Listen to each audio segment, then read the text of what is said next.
Hey guys, Jeff Howard here at Kiteboarding.com, and I gotta tell you, it's so much fun to dig through these kites, look through them, and see what has changed and what is different. This is the all-new, brand new Enduro V5 in Alula from Ozone.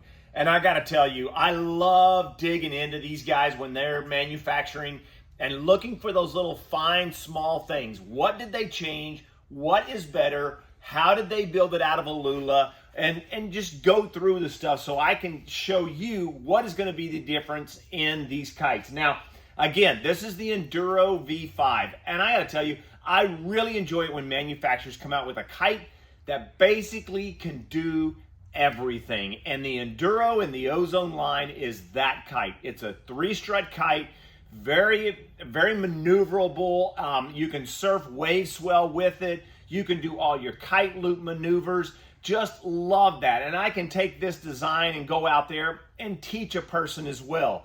Easy relaunch, all of those kind of factors really, it's something that I really enjoy because you want that kite can do everything. Well, they've taken that kite and turned it into that high performance, go all the way through it, make it do everything, but move it into the Alula airframe. And what difference does that make?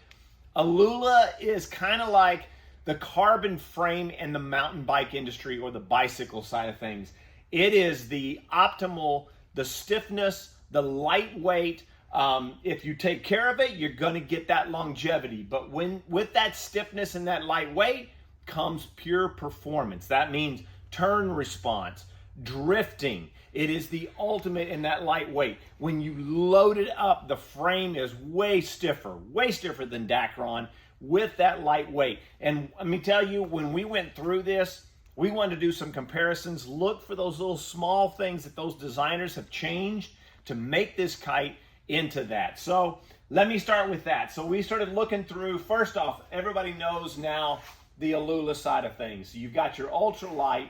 Then they went through and reduced all of the pad and the structure.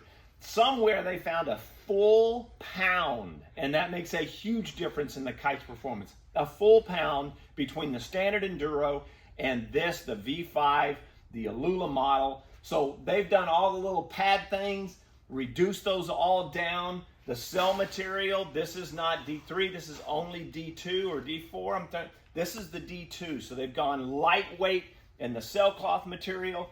They even went down to the bridles and reduced those in size. That's just small, from the 2 mil down to probably a 1.5 mil bridle system. Then they went through and all your Dacron reinforcements, let's say like your wingtips.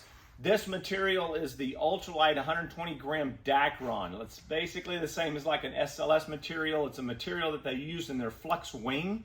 Make that ultralight. It's just every little thing comes down to reducing that weight, and that comes back in performance.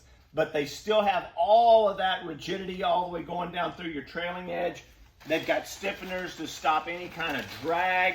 These got the foam stiffeners back here between the number 1 and number 2 strut. That reduces flutter and increases performance. They do have the battens out here on the far wing tips. This is where you'll get that flutter to reduce the turning speed. If you get that flutter in there, basically nothing. This thing is so smooth, so exact, and so, how do you say, it's like when you get that power, performance, and the turn speed, it just moves super fast. So when you change that bar, you don't have a lag in the turn response to that. And also when you're doing all the kite loops type stuff, it is really cool. I'm very excited.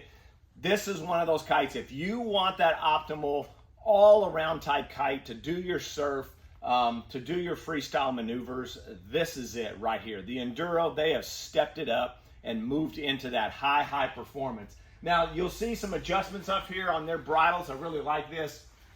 This changes a little bit of that angle of attack. And what I mean by that is the most, when you push out and pull in on the bar, how far will the kite come over in the wind window?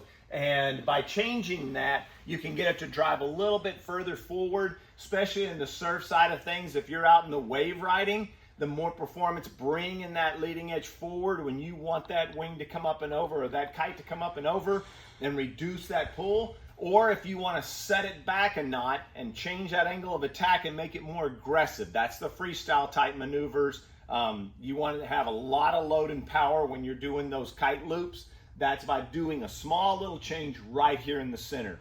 As for the pump system, they have all their high flow valves, very simple, very clean. They've got the larger Boston screw valve. This is something they've been with for many years. Very easy to inflate and deflate.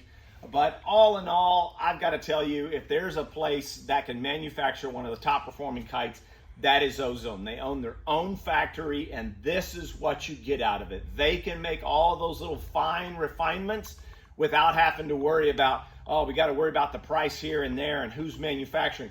They do it all themselves. They've done everything fantastic in this kite. This is the ultralight performance, and I tell you, if you're looking for that, get your hands on one, give it a try. It can change your riding and make it so much fun. It's cool. It's really neat to go through it. Anyway, that's Jeff Howard here at Kiteboarding.com to show you the new V5 in the beautiful Alula gold. They got some really cool colors. If you have any questions about it, don't hesitate. Give us a call.